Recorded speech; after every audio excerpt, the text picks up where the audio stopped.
El día de hoy quisiera agradecer antes que nada la invitación que al respecto hace el sistema de universidad abierta en relación a el aniversario de nuestra facultad, que ya lleva una gran trayectoria impartiendo la carrera de Relaciones Internacionales. Igualmente celebra la trayectoria que ya tiene el sistema de universidad abierta en el área de Relaciones Internacionales. En relación también al bicentenario de nuestra independencia, en este contexto abordaremos el tema de la política exterior y la diplomacia económica de México. Rápidamente haré unos antecedentes de que, bueno, para entender la política exterior de un país hay que entender primero que nuestro país surge a la vida independiente después de 1821, cuando se consuma la independencia. Y este rasgo es fundamental para entender que cualquier país que tenga una política exterior independiente pues debe ser soberano, antes que nada. Entonces nuestro antecedente es de que salimos de un colonialismo, éramos parte de las colonias españolas, y el movimiento de independencia surge en 1810. Y se consuma nuestra independencia en 1821, y a partir de entonces y hasta hace poco festejamos el bicentenario. Y el punto de partida es que nos volvemos a la vida independiente, una vida soberana, y esa es la parte fundamental de cualquier Estado.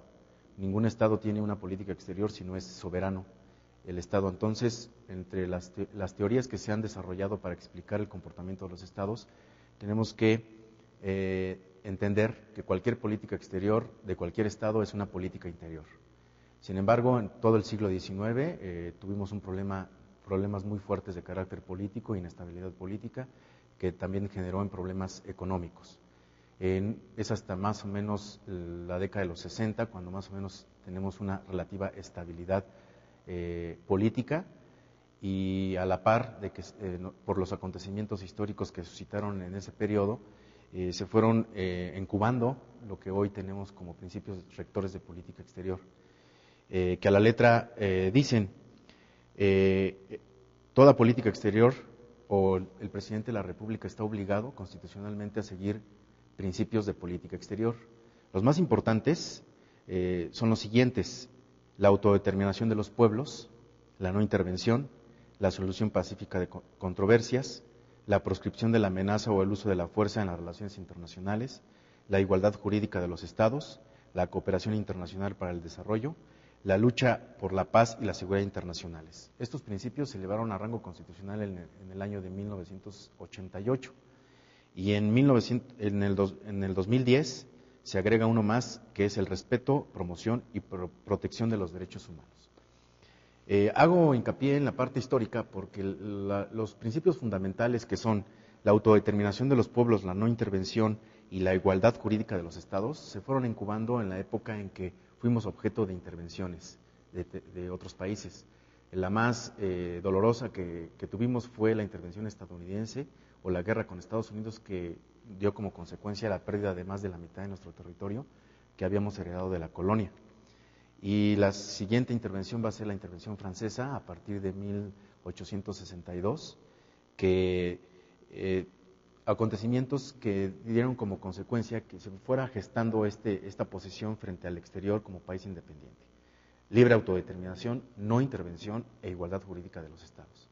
Van a tener ya cuerpo jurídico, cuerpo en el ejercicio del poder, ya en la época de la Revolución, donde otra vez nuevamente padecimos la intervención estadounidense, durante el periodo de la Guerra Civil que estalla en 1910 y que da como consecuencia una inestabilidad política que más o menos se estabiliza en 1920, se dio como consecuencia el surgimiento de doctrinas que van a sentar las bases de estos principios. Vuelvo a repetir, se elevan hasta rango constitucional hasta 1988. Sin embargo, ya en la práctica, los distintos presidentes que tomaron el cargo asumieron esto en la práctica, y a partir de la década del 10, en plena guerra civil, el presidente Carranza proclama la doctrina que posteriormente se conoció como doctrina Carranza, en donde establece la igualdad jurídica de los estados.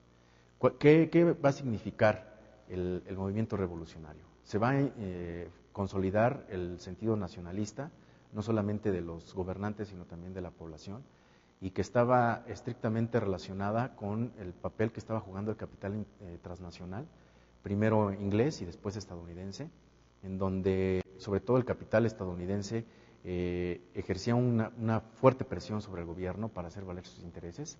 El caso concreto del petróleo, que dio como consecuencia que se hubiera una reacción en contra de la posición del gobierno a partir de la proclamación de la Constitución de 1917, que fue una constitución nacionalista, una constitución que reivindicaba los intereses nacionales sobre los recursos naturales. Y de ahí surge la doctrina Carranza, en donde se evita o se pretende evitar la intervención del gobiernos extranjeros, en este caso estadounidenses. El gobierno estadounidense asume como una labor propia de su gobierno la protección de los intereses de sus connacionales que tenían capital en nuestro país y que sufrieron algunas pérdidas o perjuicios a su capital debido a la guerra civil.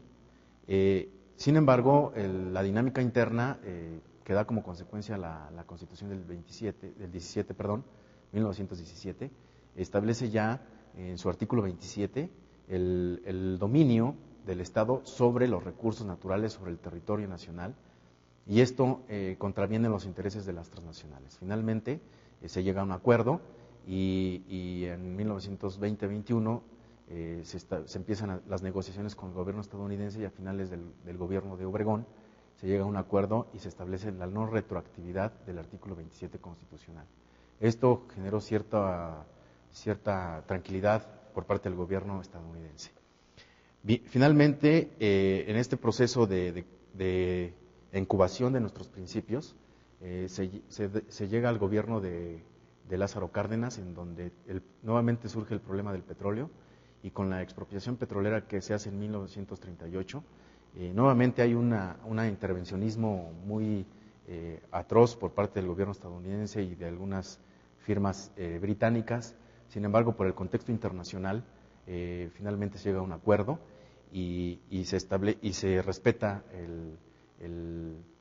la disposición que emite Lázaro Cárdenas de expropiar el petróleo. El gobierno británico y estadounidense lo que peleaba era que las empresas transnacionales tenían que ser indemnizadas, no solamente por sus instalaciones, sino por todo lo que estaba incluso en el subsuelo. Y esto contravenía el artículo 27 constitucional, en donde establece que las tierras y aguas comprendidas dentro del territorio nacional pertenecen originariamente a la nación, y el Estado otorgará la concesión cuando así convenga a los intereses de la nación. Entonces surge la controversia, pero dado que estalla la Segunda Guerra Mundial, Estados Unidos acepta los términos, las condiciones que establece México. El gobierno mexicano asume su responsabilidad, y el endeudamiento que se tenía con las empresas transnacionales, incluso con el gobierno estadounidense, se negocia y finalmente se llega a un acuerdo. Entonces, son acontecimientos importantes que no podemos dejar de lado de acuerdo al contexto internacional. Después de la Segunda Guerra Mundial surge la llamada Guerra Fría, que es como todos lo conocemos en relaciones internacionales, un conflicto ideológico político que se da entre dos grandes potencias. Surgen dos grandes potencias, Estados Unidos y la Unión Soviética, y América Latina y concretamente México quedan en medio de este conflicto.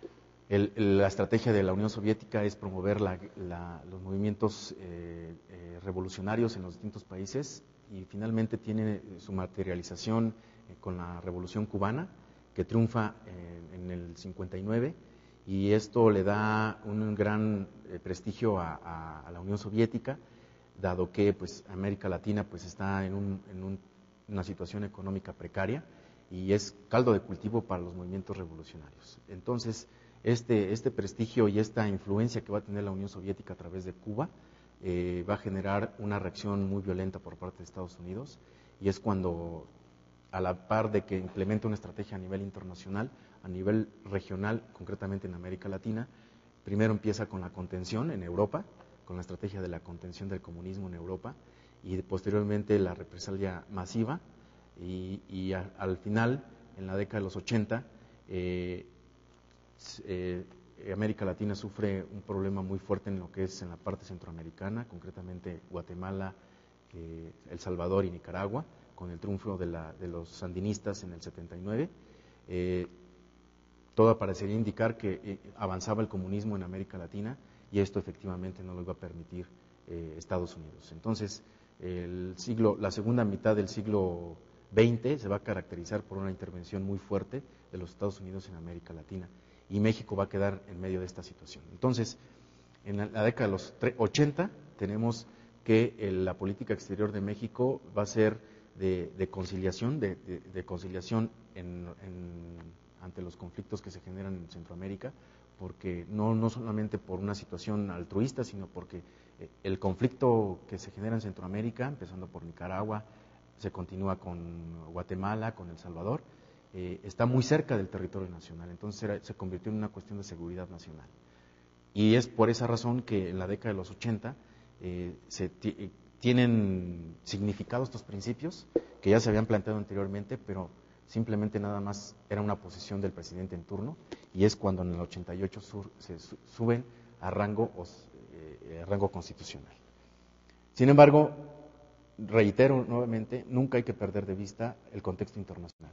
En la década de los 80 entramos en una crisis económica muy fuerte, pero por una tendencia también internacional. Ya en la década de los 70 Estados Unidos tiene su primera gran crisis, después de la crisis del 29, y esto tiene repercusiones a principios de la década de los 80, y todos los países latinoamericanos entran en esta problemática, y concretamente México. Como antecedente tenemos que en el 76, cuando termina el gobierno de Echeverría, el gobierno de Echeverría tomó como al país con una deuda de 4,000 millones de dólares, lo termina con una deuda de 20,000 millones de dólares.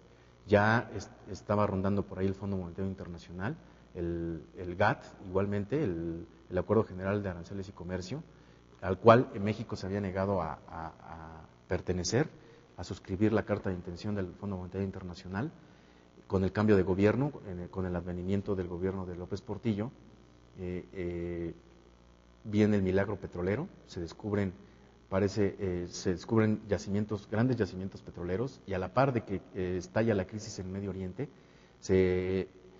los precios del petróleo se elevan a 4 o 5 veces más, de 3, 4 dólares el barril, llegó a costar el barril a casi 40 dólares, y esto le permitió a México un respiro en el problema económico que tiene al interior, dado que ya para la década de los 70, el modelo económico implementado en la década de los 30, en la década de los 40, denominado industrialización sustitutiva de importaciones con su vertiente del desarrollo estabilizador, había entrado en crisis en la década de los 70, y la modificación al modelo no se posterga gracias al descubrimiento de los yacimientos petroleros y al aumento de los precios del petróleo. ¿Cuál va a ser la estrategia del gobierno de López Portillo? Va a ser petrolizar la economía. Y esto va a ser un problema ya a principios de la década de los 80, porque bajan de manera repentina los precios del petróleo, suben las tasas de interés, y ya nos habíamos endeudado de manera estratosférica, ya habíamos llegado a más de 100,000 millones de dólares de deuda, la cual se pensaba pagar con los recursos petroleros, pero al bajar los precios del petróleo entramos en crisis. Y estos son los antecedentes de lo que va a ser la posterior apertura económica, dada la crisis económica y la presión del Fondo Monetario Internacional, y es donde entra en una encrucijada nuestra política exterior. Nuestra política exterior se caracterizó durante todo este periodo del que mencioné, siglo XIX y siglo XX, de ser una política exterior defensiva, juricista, que buscaba como principal objetivo la protección de la soberanía y la seguridad nacional a lo interior.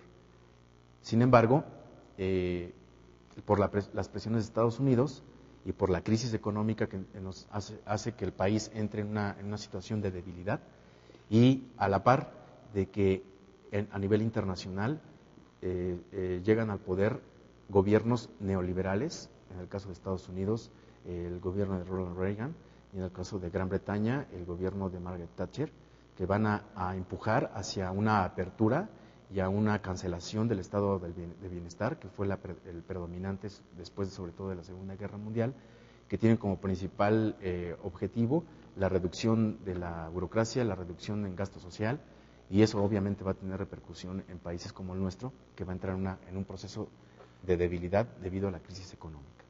Y es por esa razón que en 1986 México se ve obligado a suscribir el acuerdo de aranceles y comercio, y posteriormente, ya en la época de Salinas de Gortari, iniciaron las negociaciones para un tratado de libre comercio.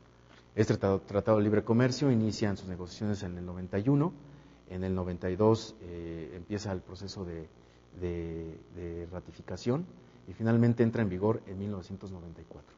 Este tratado de libre comercio contraviene, desde el punto de vista político, la principal tesis de la política exterior. La política exterior es una política en defensa de la soberanía, pero un tratado de libre comercio implicaba la apertura hacia el exterior.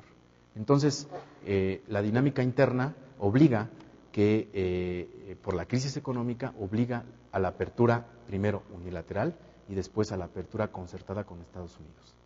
Y esto pone en una encrucijada a la política exterior y se materializó sobre todo en las negociaciones del Tratado de Libre Comercio, en donde la Secretaría de Relaciones Exteriores no tuvo un papel predominante, no así en el conflicto en Centroamérica, lo que quiere decir que el papel de la Secretaría es estrictamente político, y ahí en el Tratado de Libre Comercio, en las negociaciones, fue la Secretaría de Economía, en aquel entonces SECOFI, junto con la Secretaría de Técnica de la Presidencia de la República, es decir, el Presidente de la República llevó casi personalmente las negociaciones, dejando al margen a la Secretaría de Relaciones Exteriores. Entonces, es en la década de los 90 y actualmente en donde surge la polémica de que si los principios de política exterior van acordes con la dinámica de apertura económica. Y es cuando surgen los conceptos que hoy se debaten teóricamente y en la práctica, de que una cosa es la política exterior y otra cosa es la diplomacia económica. Y para ello, bueno, pues nos acompaña el profesor Rodolfo Villavicencio, quien abundará en el caso de la diplomacia económica. Ya para recapitular, entonces, queda claro que la política exterior de México tiene un contenido y una sustancia histórica, que no son algunas ocurrencias que se dieron en algunos sexenios, sino que son parte de nuestra historia. La libre autodeterminación, la no intervención, la igualdad jurídica de los estados es una posición frente a las constantes incursiones de gobiernos extranjeros en los asuntos internos. Entonces, la esencia de la soberanía es la independencia y la autonomía con la que se maneja un gobierno frente al exterior. Y esa es la esencia de nuestros principios. ¿Sí? Nosotros no somos un país imperialista con ambiciones territoriales, por lo tanto, podemos ubicar nuestra política exterior una política exterior defensiva, de defensa de la soberanía y defensa del territorio nacional. Muchas gracias.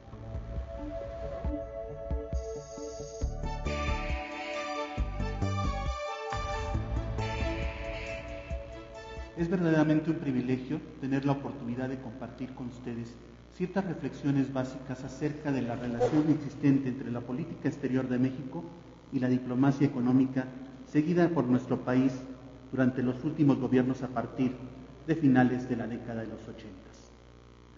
El ubicarnos en el análisis de la diplomacia económica y de la política exterior de México definitivamente conlleva también la necesidad de hacer ciertas reflexiones a nivel teórico.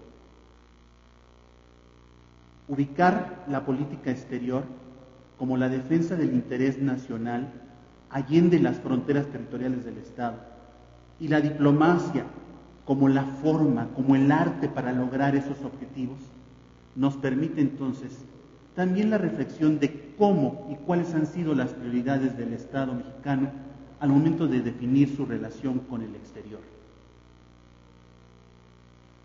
Hablar de la política exterior también requiere tanto de un análisis interno como del contexto internacional. Entender que esa defensa de los intereses nacionales conlleva a la definición del interés nacional. El interés nacional queda sujeto a su interpretación por parte del grupo político, partido o clase social que se mantenga en el poder. Ahora bien, no podemos dejar a un lado que es resultado de una trayectoria histórico-social, como ya nos permitía también ubicar el maestro Efrén Vadillo. Hablar de esa política exterior nos remite a una base económica y a un modelo de desarrollo en el cual el gobierno se desenvuelve. Tradicionalmente, la política exterior de México se había caracterizado por ese apego al derecho internacional. Sin embargo, el contexto que se genera a nivel nacional e internacional a partir de finales de los 80s denota un cambio de modelo de desarrollo hacia afuera, apertura económica. La década de los 80s comenzó como una década perdida. Comenzó con problemas económicos. 1981, con el desplome de los precios internacionales del petróleo, generó a su vez la contracción de los ingresos que tenía programados el Estado mexicano para poder llevar a cabo una serie de actividades y proyectos de inversión. También nos ubica dentro de lo que debería ser la necesidad de cambios radicales en la estructura económica de nuestro país. Por un lado, nos encontramos que el fracaso del modelo de desarrollo basado en el petróleo había llevado al agotamiento del modelo de industrialización sustitutiva de importaciones, con un alto endeudamiento externo y una fuerte vulnerabilidad ante organismos financieros internacionales cuyas recomendaciones de política económica caían en un corte neoliberal. Se hablaba de la necesidad de lograr el aseguramiento de las fuentes de financiamiento que permitieran recuperar las tasas de crecimiento sostenido que habían caracterizado el modelo de desarrollo estabilizador.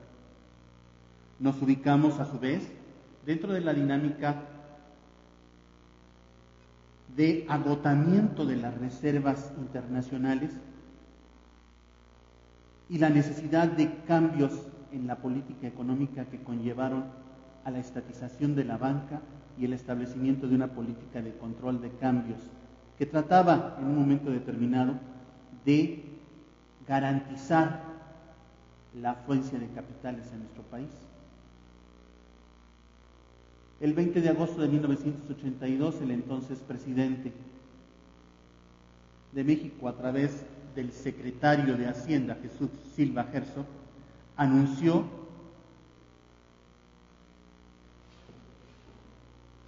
que nuestro país suspendía temporalmente el pago del servicio de la deuda externa. Posteriormente, el 1 de septiembre, se anunciaban las medidas de estatización de la banca y de la política de control de cambios. Esto generó el congelamiento de las fuentes de financiamiento a nivel bancario. En 1985, el 19 de septiembre, nuestro país se enfrenta un acontecimiento a nivel natural que conllevó también al desastre natural a partir de lo que sería el terremoto que devastó la Ciudad de México. Con las fuentes de financiamiento externo agotadas, cerradas, con un incipiente mercado de capitales a nivel doméstico, con organismos financieros internacionales que propugnaban por nuevas medidas de política económica. Todo ello cuestionaba la viabilidad de mantener el modelo de desarrollo hacia adentro.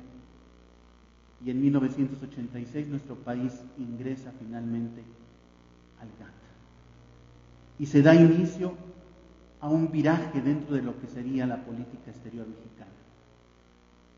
Resulta que ese modelo de desarrollo también va a traer consigo compromisos en el exterior, asociados, uno, con la apertura comercial de nuestro país. Hablar de la modernización del sistema aduanero mexicano.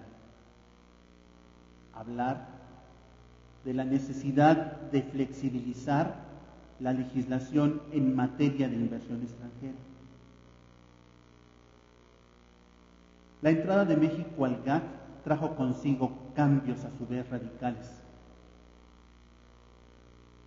La entrada masiva de productos extranjeros hizo explícita retos de competitividad a las empresas mexicanas. El gobierno mexicano continuó lo que sería la apertura económica con la entrada en vigor del Tratado de Libre Comercio de América del Norte y el ingreso de nuestro país a la Organización de Cooperación Económica y Desarrollo.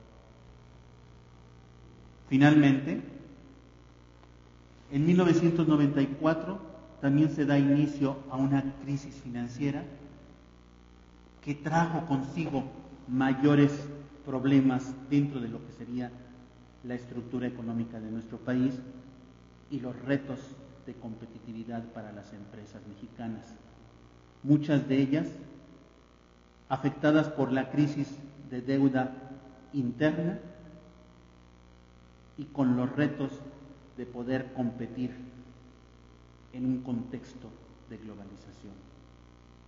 El modelo de desarrollo hacia adentro pasó a la historia dando a su lugar una apertura económica que involucraba no solamente el sector real de la economía, sino también conllevó a la necesidad de abrir el sector financiero, pasando prácticamente a control, en el caso de la banca mexicana, a poder de instituciones extranjeras con carácter transnacional.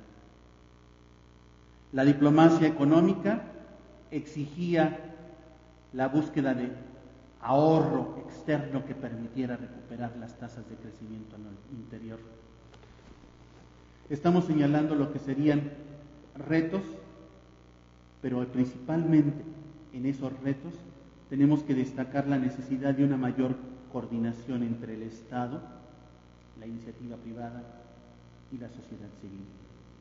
Nos estamos enfrentando a una realidad en el contexto internacional que se caracteriza por la dinámica global, por una hipercompetencia en la cual ya los países, a su vez, ofrecen mayores atractivos al capital transnacional con el propósito de atraerlo y permitir mantenerse dentro de la dinámica global. Las empresas han incursionado en los mercados internacionales, pero muchas de ellas también han quedado en el camino. Se habla de esquemas de financiamiento, se habla de oportunidades de mercado generados por los tratados de libre comercio que ha firmado nuestro país. Sin embargo, exige esto una cultura empresarial de mayor calidad, de iniciativa emprendedora que incursione en los mercados internacionales.